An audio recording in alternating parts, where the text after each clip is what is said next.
বন্ধুরা, আমি আজকে পারস কিচেনে তোমাদের জন্য কেক বানিয়ে দেখাবো। তার জন্য আমি মিক্সার গ্রাইন্ডারে 1 কাপ পরিমাণ দুধ আর 1 কাপ পরিমাণ সুজি আর একটা ডিম, বেকিং সোডা আর বেকিং পাউডার আমি এগুলো সব একসঙ্গে মিক্স করে নিয়েছি।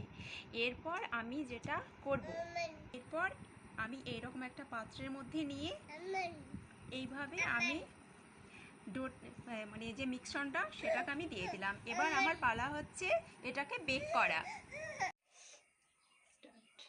এবার আমি হচ্ছে কি আমার গ্যাসের ওপরে আমি একটা হাঁড়ি চাপিয়ে দিয়েছি, তার উপরে একটা স্ট্যান্ড দিয়েছি, তারপরে দিয়েছি আমি বাটিটা, আর গ্যাসের পাওয়ারটা একদম খুব কম দিয়ে রেখেছি।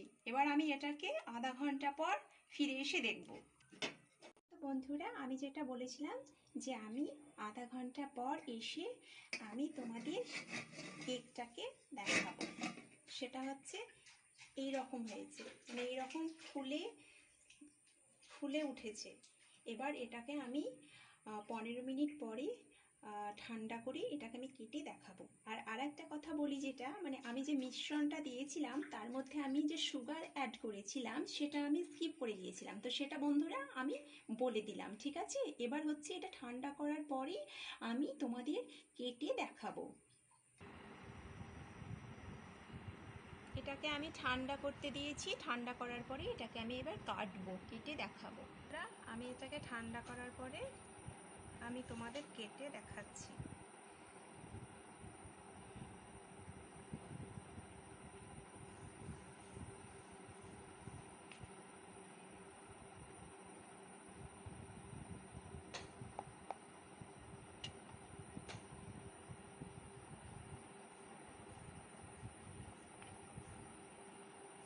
দেখো কতটা সফট হয়েছে, তোমাদের ভেঙে দেখাচ্ছি।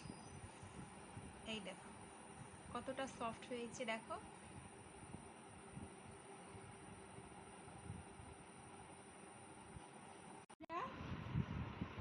তো বন্ধুরা, আমি যে কেকটা বানিয়েছি ভীষণই টেস্টি খেতে আর খুব স্পঞ্জি হয়েছে। তো বন্ধুরা, আমার এই ভিডিওটা দেখার জন্য আপনাদের অনুরোধ রইল যে আমার ভিডিওটাকে আপনারা সাবস্ক্রাইব করবেন, শেয়ার করবেন, লাইক করবেন আর কমেন্ট করতে ভুলবেন না। ওকে, বাই বাই।